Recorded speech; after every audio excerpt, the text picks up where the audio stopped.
정부가 중장기 금융세제 개편에 나섭니다. 대상은 주식과 가상자산으로 인정된 암호화폐인데요.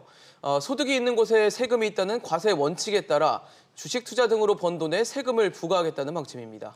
사실 증권거래세 인하 이후에 주식 양도소득세를 통한 과세가 필요하다는 지적은 계속해서 있어 왔었습니다. 하지만 자칫 이게 주식거래 위축이나 세금 징수를 위한 수단으로 사용되는 것은 경계한다는 목소리도 높습니다. 여러분은 주식과 가상화폐 거래 시 양도소득세를 확대 부과하는 방안에 대해서 어떻게 생각하십니까? 오늘도 여러분의 다양한 의견 아침 토론으로 보내주시기 바랍니다. 100원의 이용료가 있는 유료 문자 샵 3698번으로 보내주시면 저희가 토론 중간에 소개해드리고 또 전문가들과 함께 의견도 나눠보겠습니다. 오늘 토론 두 분의 패널 소개해드리겠습니다. 자유기업원 최승로 원장, 한국산업기술대학교 복지행정학과 신승근 교수입니다. 두 분 어서 오세요. 어서 오십시오. 네, 반갑습니다. 네, 안녕하세요. 네, 정부가 주식 양도소득세와 또 가상화폐와 같은 가상자산에 이제 세금을 내도록 법안을 정비하겠다고 지금 움직임을 보이고 있는데 일단 두 분은 이 정부의 움직임에 대해서 어떻게 좀 보시는지 궁금합니다. 우선 최 원장님부터 말씀 좀 부탁드릴까요? 네, 사실 우리 주식시장의 흐름이 요즘 안 좋은데요. 증권 거래세율을 낮추거나 폐지하는 것은 상당히 합리적이고 바람직한 일이다 이렇게 볼 수가 있는데 이와 반해서 거래세의 세수가 줄어드는 것을 또 보완하기 위해서 다시 또 양도소득세를 주식에 부과하겠다고 하는 것은 네. 오히려 더 많은 세금을 주식시장에서 걷겠다라는 발상이기 때문에 네. 그렇게 합리적이고 바람직한 방향은 아니다라고 볼 수가 있습니다. 신 교수님께서는 어떤 입장이세요? 네네. 그 시장이 변화하면 법안도 정비돼야 되는데요. 그 법안 정비가 아무래도 시장 상황을 따라가지 못하니까 시간의 흐름에 따라서 법안 개정이 필요한 것 같고요. 네. 특히 이번에 그 주식 양도소득세 과세나 가상화폐 과세는 지난 5월에 국회에서 거래세 인하를 하면서 내년 정기국회 전까지 정부에서 이에 대한 보완 방안을 제시해달라 이런 차원에서 논의가 시작되고 있는 것으로 알고 있습니다. 네. 그러니까 이제 소득이 있는 곳에 세금이 있다. 이 원칙에 입각해도 그렇고 또 최근에 증권거래세가 인하된 이후에 주식 양도소득세 필요하다. 이런 시장의 공감이 좀 어느 정도 이루어졌기 때문에 이렇게 나타난 거라고 보시나요? 어떻게 보시나요? 시장에서는 사실은 양도소득세에 대해서는 상당히 이것은 좀 바람직하지 않다라고 보고 있어요. 왜 그러냐면 이 증권거래세가 그동안 거래 관계에 대해서 세금을 매겨오는 세금이었는데 그렇죠. 이 양도소득세도 결국은 매매의 결과로 세금이 부과되는 수익이 방식이라 나면 이제 세금을 물리니까. 그런데 이것은 오히려 매매세와는 별도로 또 누진소라든가 또는 세율 자체도 상당히 높아요. 그렇게 되면 매매를 위축시키거나 이러한 그 주식시장 전반에 미치는 영향이 굉장히 부정적 효과가 클 것이기 때문에 사실은 이 매매에 따른 이 매매 거래세의 이러한 세율을 낮추는 것은 어느 정도 주식시장에서 합의가 된 그리고 주식시장의 모든 참가자들이 인지하고 동의하는 바이지만 이 양도소득세를 부과하는 것은 이 주식시장에는 엄청난 큰 파괴력을 가진 이런 악재다라고 생각하고 있기 때문에 네. 결국에 와서는 이 부분에 대해서는 그렇게 긍정적이지는 않다, 부정적이다 이렇게 말씀을 드릴 수가 있습니다. 그러니까 시장의 공감이 이루어진 게 아니라 오히려 시장의 위축을 가져올 수 있는 개편이 될 수도 있다. 말씀이시죠? 그럼요. 주식시장을 굉장히 혼란을 갖고 올 가능성이 굉장히 크다 이렇게 볼 수가 있습니다. 네. 교수님은 사실 근데 예. 증권거래세 맨 처음에 이제 축소를 하자, 세율을 낮추자고 얘기를 했을 때 가장 먼저 정부가 꺼내들었던 정부가 아니라 이제 시장에서 얘기가 나왔던 거는 시장을 좀 활성화하는 측면이었던 걸로 제가 기억을 하는데 이렇게 되면 시장이 위축된다면 좀 반대 행보가 아닐까 싶거든요. 예, 사실 그 방금 말씀드렸지만 이번 논의는 증권거래세 인하되면서 보완 대책이 필요하다는 차원에서 논의되고 있는 것이고요. 네. 그동안 증권거래세가 인하 논의도 있었지만 주식 양도소득에 대해서는 과세를 하지 않고 있다는 데 대한 그 반론도 만만치 않게 있었거든요. 왜냐하면 잘 아시지만 그 근로소득자는 근로소득에다 세금을 내고 그렇죠. 뭐 유리지급이라고 하지 않습니까? 그리고 사업소득자도 요즘 뭐 신용카드, 현금영수증 써서 사실 세금 피해갈 방법이 거의 없어요. 근데 어떻게 주식에 대해서는 세금을 안 내는 방안이 계속 유지되고 있다면 그게 공평과세 측면에서 다른 그 소득자들이 네. 이를 계속 인정할 수 있느냐 이런 논의가 있었던 거죠. 그래서 정부에서도 이제 이를 본격적으로 논의할 때가 됐다 이렇게 생각하고 있는 것 같습니다. 네. 정부가 이 주식에 대해서 어떻게 양도소득세를 매길까 하고 좀 살펴봤더니 이 금융투자소득 손익통산이라는 방식이 나오던데 이 방식 좀 생소한 것 같거든요. 어떤 방식인가요, 교수님? 예, 그러니까 펀드나 주식이나 채권에서 발생한 소득을 예.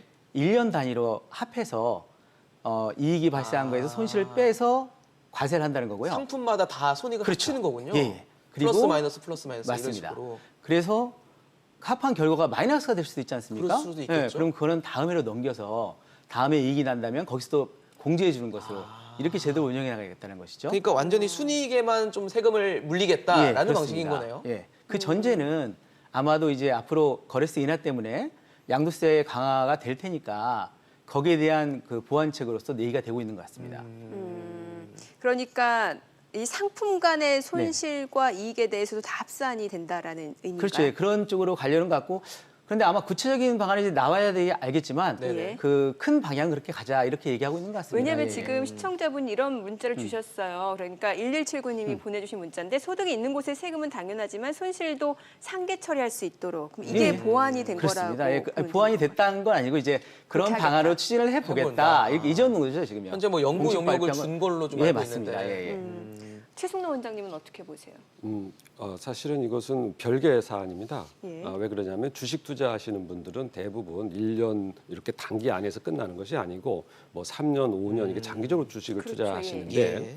손실을 볼 때는 뭐 1년, 2년, 3년 이렇게 장기적으로 볼 수도 있고 또 이익을 볼 때는 1년, 2년, 3년 이렇게 또 장기적으로 수익을 낼 수도 있어요. 예. 그런데 이러한 손실이 발생했을 때 그 손실을 뭐 3년에서 뭐 5년 이렇게 장기적으로 그 손실을 이월하거나 이런 것을 하는 것이 아니고 이 지금 이야기되고 있는 손익통산이라고 하는 것은 예. 그 당해년도의 채권 투자와 주식 투자와 이런 것들이 서로 합해서 그것을 순전히 소득이 난 순이익에 대해서 과세를 하자 이런 차원에서 이야기를 하는 것입니다. 네. 그래서 이월을 하는 데 있어서 이 주식 투자자들이 갖고 있는 이러한 손실 원금에 대한 손실이 상당히 발생했을 때 이것을 장기간 과연 이런 것을 상기할 수 있느냐라는 측면에서는 거의 불가능하다라고 볼 수가 있기 때문에 이러한 부분을 마치 이것은 많이 합리적인 제도이기 때문에 양도소득세를 부과해도 괜찮다라는 식으로 얘기해서는 안 됩니다. 그래서 주식시장을 우리가 발전시키고 주식시장에서 투자자들이 안정적으로 소득을 내기 위해서는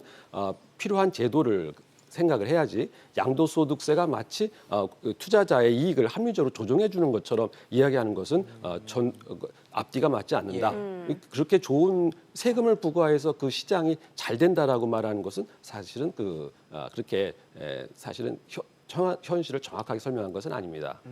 네. 사실 지금 현재 이 주식을 거래할 때 증권거래세라는 걸 이제 팔 때 세금을 내게 되고 양도소득세는 이제 거래가 발생해서 수익이 생기면 이제 내게 될 텐데 이 양도소득세는 사실 대주주의 범위라는 게 있더라고요. 현재는 15억 원으로 제가 되고 있는 걸로 알고 있고 보유한 이제 주식 전체 자산이 5억 원 이상이면 대주주라고 판단해서 양도세를 물리고 있는 걸로 알고 있고 이게 내후년 이제 4월부터는 또 3억 원까지 단계적으로 내려가는 걸로 알고 있는데 이 범위에 대해서는 어떻게 보세요? 그러니까 그만큼 이 양도세를 내야 되는 사람이 늘어난다라고 그렇죠. 볼 수 있는 거잖아요. 네네. 근데 그 범위를 말하기 전에 지금 그 주식 양도세 과세가 예. 굉장히 기형적으로 만들어진 세금이거든요. 기형적이다. 예, 왜냐하면 우리 자본시장 초기에 그 자본시장을 좀 지원해줄 목적으로 네. 만들어졌기 때문인데요.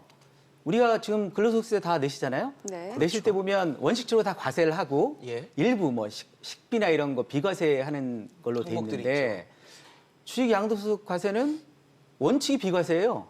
그리고 일부 대주주만 낸다 이렇게 돼 있습니다. 그러니까 그게 자체가 좀 고쳐져야 될 부분이 있는 거고 두 번째는 우리가 보통 세금이라고 하면 소득이 발생했으니까 내는 거 아닙니까? 그렇죠. 근데 이거는 소득에 대해서 세금을 내는 게 아니라 원칙적으로 보면 얼마만큼 주식을 갖고 있느냐 거기에 대해서 보유한 데 대해서. 예, 거기에 대해서 세금을 낸단 말이에요. 그러니까 이 사람이 주식을 조금 갖고 있어도 이익이 많이 나면 거기에 대해서 과세해야 될 텐데 대주주 요건에 해당하지 않으면 세금을 안 내도 되는 된다. 예, 그런 문제가 있기 때문에 그 부분에 대한 개정이 필요하겠죠.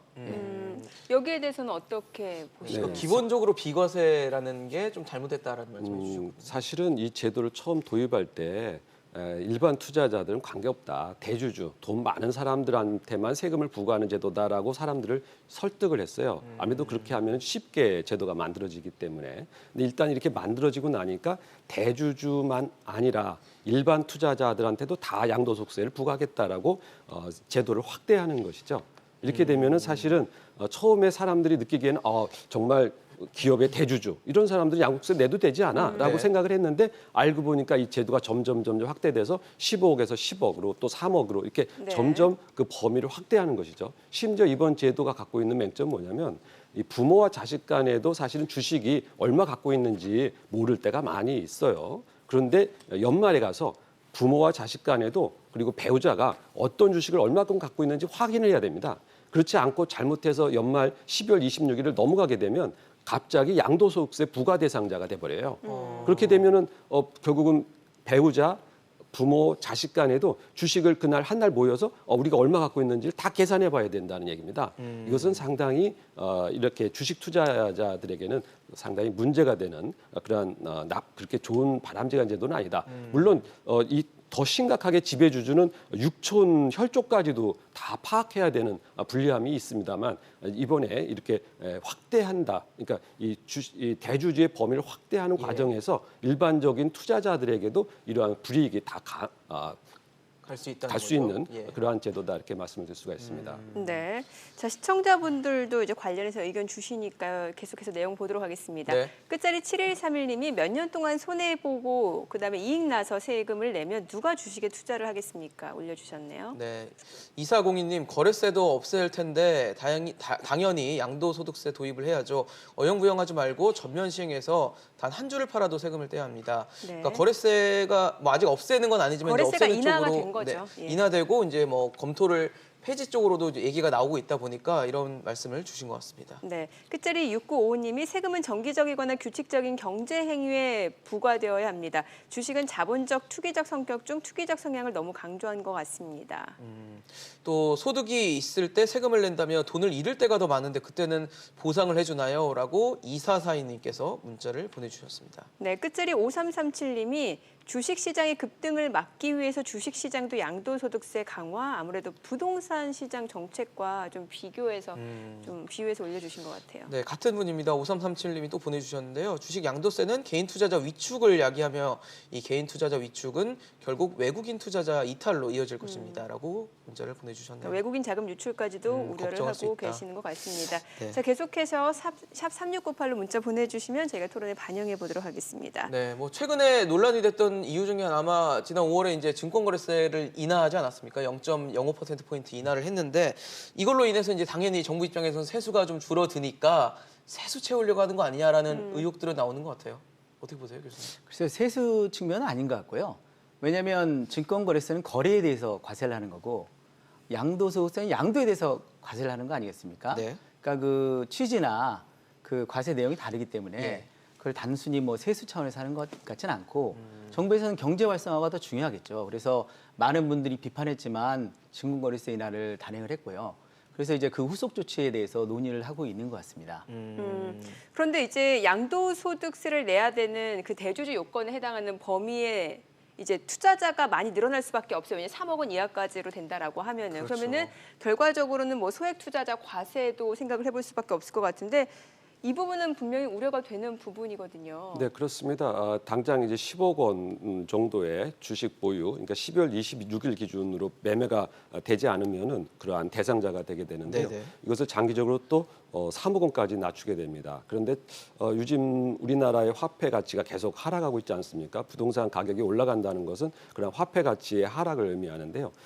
아마 내후년에도 또 화폐 가치가 하락했을 때는 이 3억 원이라는 돈의 가치가 또 더욱 하락하지 않을까 싶습니다. 근데 이 주식 투자자들의 대부분이 결국은 이 양도소득세를 피해갈 수 없다라는 그러한 얘기가 되는 것이죠. 이제 그런 면에서 이번 조치는 사실은 이 전반적으로 모든 주식 시장에서의 소득 양도소득세를 부과하겠다라는 거나 마찬가지다 이렇게 볼 수가 있습니다.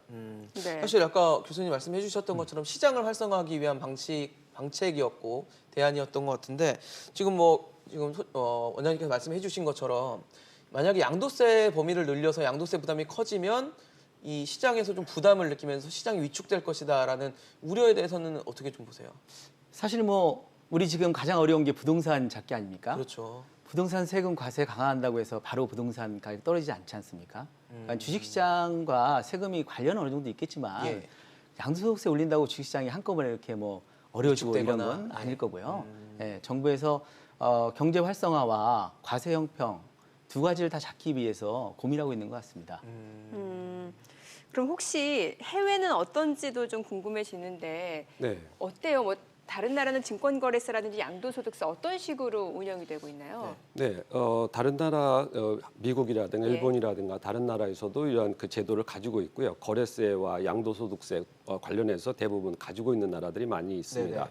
그런데 우리나라의 주식시장이 현재 상당히 그 위축되고 있는 흐름을 나타내고 있는 건 뭐냐면은 이러한 그 투자가 장기적으로 수익률을 내면서 가야지 시장의 안정성이 확보가 되는데 이제 그런 면에서 우리 주식 시장의 그 건강성을 유지하는 방향으로 제도가 합리적으로 개선이 돼야 되는데 그러한 측면에서보다는 이 세금의 증세를 위해서 세금을 부과하는 방식으로 접근하고 있다는 면이 이번에 상당히 문제가 되고 있는 것이죠. 그래서 우리가 이 양도소득세라든가 이런 부분을 합리적으로 부과하는 것이 아니라 징벌적으로 부자니까 세금을 매겨야겠다라고 부동산에서 잘못 접근하다 보면 부동산 시장이 투기장화될 수가 있는 것이죠. 네. 똑같이 이 양도소득세를 부과하는데 1년 단기 미만의 양도소득세는 30%의 중과세를 하겠다라든가 네. 또 12월 26일을 기준으로 해서 이것을 대주주 요건을 만족하느냐 아니냐로 하겠다 하면 사람들은 이것을 과연 장기 투자하겠느냐는 거예요. 오히려 더 단기 투자화 될 가능성이 높다는 것입니다. 그래서 이러한 세금은 오히려 부동산 시장과 주식 시장의 그 투기장화를 촉진하는 유하는 그런 잘못된 제도다라고 볼 수가 있는 것이죠. 그래서 선진국의 제도가 어떻다라는 것을 바라볼 때는 시장의 안정성과 장기적인 투자자들의 이득을 같이 확보하면서 정부는 세금을 어떤 정책적 목표, 예를 들어서 뭐 투기꾼을 때려잡는다든가 또는 부자를 벌 준다든가 하는 식의 접근이 아니라 거기서 파생된 소득을 같이 어느 정도 보편적으로 세금을 걷어가는 방식으로 세금을 부과해야 되는 것이지 우리나라처럼 대주주한테 먼저 세금을 부과하고 그다음에 전반적으로 포함한다든가 또는 뭐 상당히 그 단기 투자를 자극하는 방식으로 이렇게 세금을 부과하는 방식 이런 것은 오히려 바람직한 방식은 아니다 이렇게 말씀드릴 수가 그러니까 있습니다. 뭔가 기업이 한 주주로서 주식 투자를 하기보다는 오히려 이런 정책 때문에 투기로 몰릴 수 있다. 이 네, 부분까지도 우려를 해주셨고 그리고 8128님이 올려주신 내용 중에 네. 이러면 이제 국내 주식 투자 안 하고 해외 주식 투자로 발길을 돌려야 할 때라고 생각합니다. 충분히 이럴 수 있고요. 또 주식으로 돈 버는 사람이 얼마나 되는지 아시나요? 손실나서 세금 돌려주면 찬성합니다. 라고 5267님이 또 올려주셨어요. 충분히 이런 불만이 있을 수 있거든요. 네, 해외에서도 주식에 대해서 다 과세를 하고 있고요. 네. 아까 그 표에도 나왔듯이 예. 특히 미국 같은 경우는 1년 내에 단기 양도를 하면 중과합니다. 네, 중과가 그러니까 예. 되는군요. 그래서 저는 원장님 말씀에 굉장히 공감하는데 부자에서 세금 내라고 하는 현재 제도는 문제가 있는 거죠. 소득이 있으면 세금을 내야 되는 거지. 그래서 그런 방향으로 네. 앞으로 개편된다면 많은 문제 없어질 거라고 생각합니다. 네. 또 지금 뭐 저희가 말씀드리는 부분이 이제 금융투자, 그러니까 주식과 관련된 아니면 뭐 펀드, 이런 채권, 이런 부분에 대한 과세에 대해서 정부가 검토를 하고 있는 상황인데 사실 이것과 함께 가상화폐라고 불리는 이제 가상 자산에 대한 과세도 정부가 소득세를 물리는 방안을 검토하고 있다고 합니다.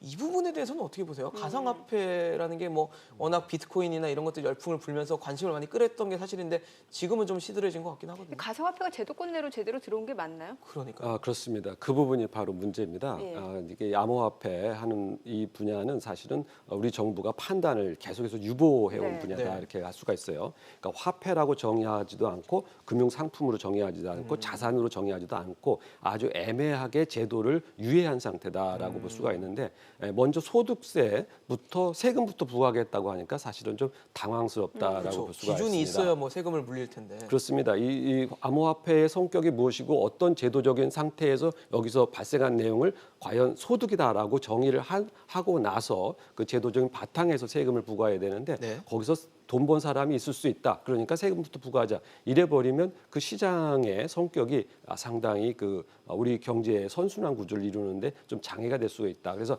암호화폐의 긍정성이 상당히 높은 것은 사실이거든요. 네. 그렇다면 암호화폐가 제도화된 시장에 있어서의 여건을 먼저 만들어주고 물론 거기에서 이것을 자산이나 소득 투자의 대상으로 우리가 설정을 했다면 거기에 따른 세금을 부과하는 것은 합리적이지만 지금까지 정부가 계속해서 이것을 마치 없는 것처럼 그렇게 간주해 오다가 갑자기 세금부터 부과하겠다고 한다면 이것은 좀 본말이 전도된 사항이다 이렇게 볼 수가 있습니다. 네. 교수님 어떻게 보세요? 가상화폐가 지금 뭐 사실 되게 정체성이 좀 모호한 것 같아요. 네네. 그 이유는 국회에 관련된 법이 지금 제출돼 있는데 아직 통과가 되지 않아서 그렇습니다. 계속 계류돼 있는 네네. 상황이군요. 소위 특근법이라는 특중금융거래 정보에 관한 법률인데요. 네. 이 법이 이제 올해 통과되면 가상 자산에 대한 자산성이 이제 인정될 거고요. 예. 거기에 대한 과세 근거가 이제 마련되는 거죠. 근데 이 가상화폐 자체의 거래 내용을 제대로 확보할 수 있을지도 참 의문이 들거든요. 이 법 안에 그 거래한 내용을 이제 신고하도록 그런 제도가 다 마련되어 있습니다. 신고제. 예. 그럼 일단 과세를 하려는 기반이 마련되려면 이 특급법이 통과가 돼서 뭔가 제도적인 마련이 된 다음에나 과세를 할 수 있는 상황인 거네요. 예, 그렇죠. 그런데 이 법이 통과되고 그 다음에 또 과세에 관련된 법을 또 마련해서 통과하면 시간이 많이 소요되지 않습니까? 네. 그러겠죠. 잘 아시다시피 이제 페이스북에서 리브라라는 가상화폐를 발행하면서 이제 가상자산에 대한 관심이 높아진 건데 향후에 이런 가상시장이 다시 활기를 띨 수 있기 때문에 미리 세금에 관련된 법안도 정비할 필요가 있다고 생각합니다. 네, 저희가 주식 투자, 가상화폐 관련해서 여쭤봤는데 펀드 얘기도 안 해볼 수가 없어요. 사실 많은 분들이 이제 은퇴하시고 펀드에 많이 가입하잖아요. 그런데 은퇴 부과하는 그 세금 부분은 좀 다르다고 들었어요. 형평성 문제도 충분히 있을 것 같거든요. 네, 펀드마다 다양할 뿐만 아니라 국민연금과 이렇게 퇴직연금 이러한 연금도 뭐 사실은 국민 입장에서는 다 투자하는 그렇죠, 것은 예. 동일한 것입니다. 그래서 그 세금 구조가 다 다르죠. 네. 근데 이제 최근에 예를 들어서 국민연금을 받는 분들도 이것이 소득세 대상이다라고 이제 알고 계시는데 이렇게 그 펀드마다 수익률이 다 다른 것은 사실은 어느 정도 불가피한 면이 있어요. 그것을 다 통합해서 동일한 방식으로 부과할 수는 없는 것입니다. 왜냐하면 근로소득세는 근로소득 나름대로의 방식이 있는 것이고 투자는 또 투자의 리스크와 위험을 감수해야 되는 그런 부분이기 때문에 이러한 그 세금 구조는 다 다를 수가 있다. 그리고 이 투자와 이러한 투자 관계에 있어서 펀드와 채권 이러한 수익률도 나름대로의 그 수익률에 따른 그리고 투자에 따른 성과에 대해서 스스로 그 투자한 것에 대한 책임을 또 가져야 되는 것이죠. 그래서 우리가 그 펀드라고 하는 상품이 가급적이면은 많은 투자자들에게 이익을 가져다 줄 수 있는 방향으로 발전해야 되는데 그런 면에서 우리가 주식시장이 너무 직접 투자 비용이 높다라고 지금까지 이야기를 하고 있는데 이런 면에서 보면 펀드에 관련된 수수료라든가 세금 구조를 좀 더 획기적으로 개선해서 사람들이 더 안정적인 수익을 낼 수 있는 그러한 상품이 개설될 수 있도록 그리고 지금 많은 분들이 해외 시장에 눈을 돌리고 있는데 네. 그것은 그만큼 우리 금융시장이 경쟁력이 낮다. 투자할 만한 상품들을 제대로 못 만들고 있다라는 것입니다. 그런데 금융 상품을 제대로 못 만드는 것은 사실은 금융 당국에게도 어느 정도 네. 책임이 있는 것이죠. 너무 통제하려고만 하지 말고 거기에서의 수익률이 안정적으로 낼 수 있는 그런 상품이 개설될 수 있는 환경을 만드는 것 이것이 상당히 중요하다라고 말씀을 드릴 수가 있습니다. 네, 알겠습니다. 오늘 최승로 원장, 신승근 교수와 이야기 나눠봤습니다. 잘 들었습니다. 고맙습니다. 감사합니다. 감사합니다.